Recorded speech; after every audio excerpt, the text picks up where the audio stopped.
Justus, você gravou um vídeo apoiando a candidatura do Bolsonaro. Por que você resolveu fazer isso? Olha, acho que eu não gosto de generalizar, mas 90% dos empresários do Brasil, ou das pessoas de bom senso, cansaram, né, do que estava acontecendo com o país. Dos desmandos, da corrupção, da roubalheira, da falta de caráter, uma série de coisas que nós vínhamos assistindo nos últimos 16 anos, vamos falar assim, de PT no Brasil, né? Desde o Lula, do início, que acabou navegando, surfando um pouco em ondas favoráveis do mundo, então a economia deu uma respirada boa no início, mas depois esse aparelhamento do Estado e tudo que eles fizeram e a forma como eles, dos mensalões aos petrolões, a tudo que a gente assistiu, não dava mais. Era vontade de sumir desse país ou de mudar desse país. Você chegou a pensar nisso? Em mudar do Brasil e ir embora? Eu cheguei a pensar que eu te falar sinceramente, se o PT voltasse agora de novo, o Brasil não resistiria mais 4 ou 8 anos. Ia para os Estados Unidos. Miami? Eu tenho casa lá, ia morar nos Estados Unidos, ia ficar lá.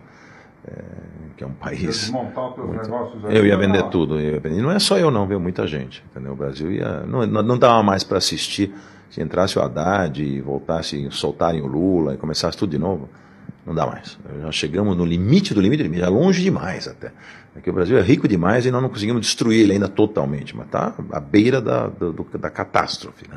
Então, sem nenhum exagero, né? E eu acho que os empresários, eles pouco se mobilizaram durante todos esses anos. E muitos deles se aliaram, né, a essa história. Se tem governo, eles estavam juntos, né, lambendo as tetas do governo e tentando se beneficiar de algum jeito. Chegou um momento que eu fui até convidado, por ser um empresário muito conhecido, articulado, muito tal, com um bom respeito do público e dos jovens, principalmente, até por causa do aprendiz, etc., para eu me candidatar à presidência. Tal. Fui convidado por partido grande para isso, muito antes do Bolsonaro.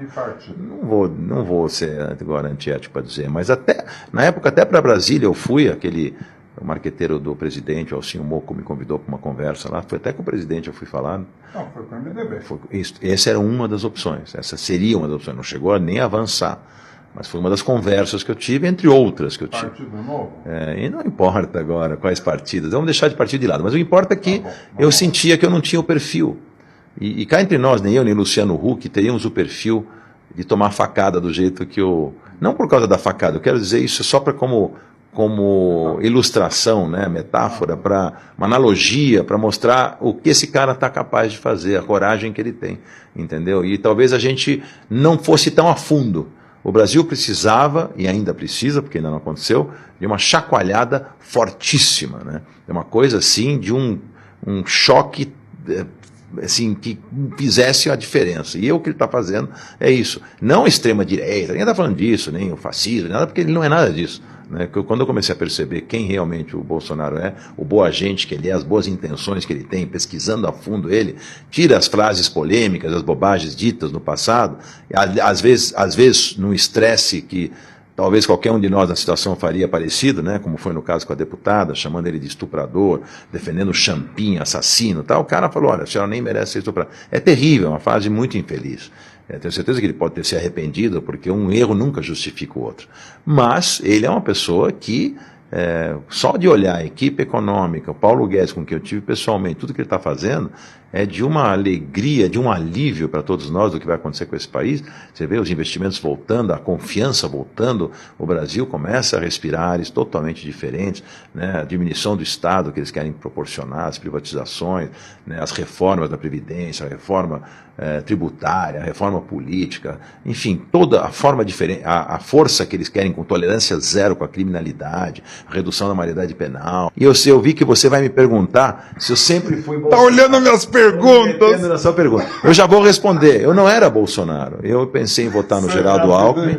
Eu pensei em votar no Geraldo Alckmin, porque o Geraldo me parecia nessa transição alguém mais equilibrado, entendeu?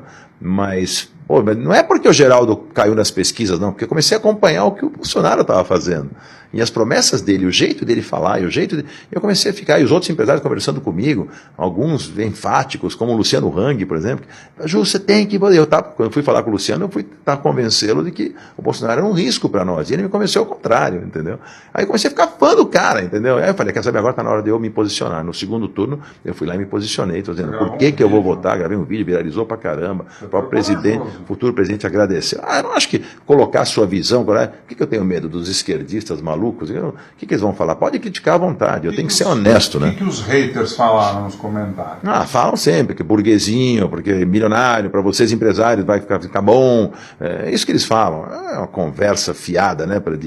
De partidos e grupelhos que apoiam a ditadura da Venezuela. Vamos falar da ditadura do Bolsonaro, da ditadura militar no Brasil, que nem se compara. A ditadura militar no Brasil, a qual eu não defendo, apesar acho que ela entrou num bom momento, mas demorou para sair, devia ter durado talvez 2 anos e acabou, já teria que ter uma eleição. Os militares precisam ter realmente tomado o poder porque o comunismo estava se instalando no Brasil, e aí botar ordem na casa e aí sair fora, o que não podia ter durado até 1900 e não sei quanto, de 64 a 80, não tem cabimento.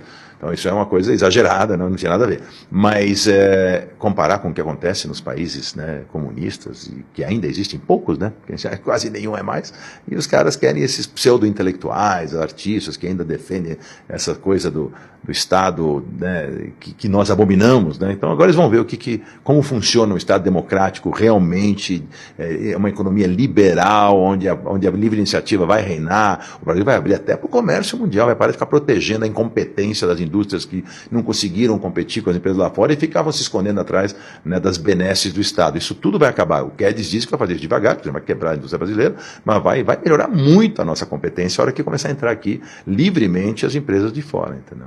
Justus, depois que você se posicionou publicamente apoiando o Bolsonaro, você perdeu fãs, seguidores? Não estou nem um pouco preocupado com isso. Eu estou muito mais preocupado em ter sido decente, honesto com meus princípios e com o meu país, dizendo o que eu sinto, o que eu penso, do que se eu vou ter mais ou menos seguidores. Isso não muda nada na minha vida. O que você achou do movimento Ele Não, feito por diversos artistas, cantores e apresentadores? Ridículo. Achei simplesmente ridículo. Eu primeiro respeito a opinião de todo mundo. Acho que tem direito, mas as pessoas estavam mal informadas, as pessoas estavam contaminadas. Não é possível que esses artistas, esses Chico Buarques da vida, não perceberam o que aconteceu com o Brasil, que não tenham visto tudo o que o PT e o que esses partidos de esquerda fizeram por esse país, as invasões de terra, as invasões, sabe, isso é tão antidemocrático, é tão absurdo, né? Os direitos, falam em direitos, falam em homofobia, falam uma série de coisas. É tão absurdo o que estava acontecendo no Brasil, principalmente do lado da economia e da ética e dos costumes, né? Que não tem sentido. O Brasil descambou para vale tudo, nada pode mais falar, tudo agora é o politicamente correto. Tal.